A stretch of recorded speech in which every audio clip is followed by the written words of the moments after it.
Arestado sa Sinuan, Laguna ang isa sa mga most wanted sa buong Region 4. Sangkot umano ang suspect sa ilang insidente ng holdapan at operasyon ng sindikatong Gun for Hire. Ang mainit na balita, hatid ni Emil Sumangil, exclusive.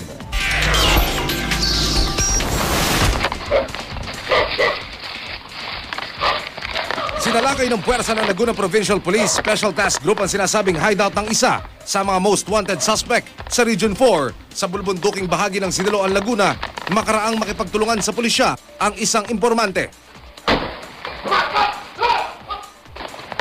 Sa bisa ng arrest warrant nadakip ng mga pulis ang 28 anyos na si Romel Garcia alias Bunog sa loob ng silid tulugan ng umano'y safe house nito.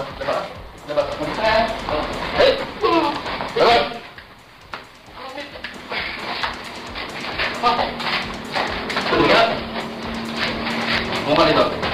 Tingin dito. Tumingin dito. Tumingin. Ano lang? Taas mo ulo mo. Taas. Tingin dito. Tingin. Buno ba? Taas mo nga. Taas. Ito si Garcia, no? Romel. Ha? Ha? Tumagot ka. Tumagot ka. Ha? Alan? Alan.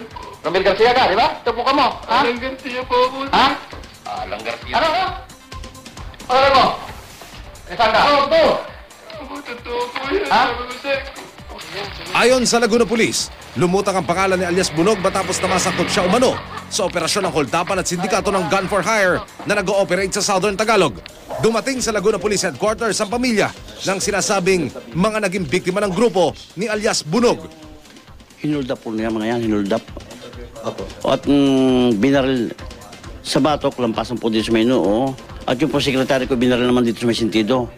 Ng mga yan po lang ng mga salaring iyan. Pupunta sa trabaho yung anak ko, nag-aabang na ng sasakyan doon sa tulay ng pinangyarihan. Yun, mag-aalas 7 ako ng umaga nun. Doon na inupakan ng hayop na. Inamin ni alias Bunog sa Laguna Police ang kanyang umanong mga kasalanan. Pero sinabi nitong ginamit lamang daw siya sa operasyon ng isa umanong retiradong sundalo. Humihingi po ako ng ano po sa kanila, sir. Pasensya po, sir. Nagawa ko po dati, sir. Pagbabayaran ko po. Nakatakdang ilipat sa Lipa, Batangas ang suspect kung saan siya ikukulong. Emil Sumangil, GMA News.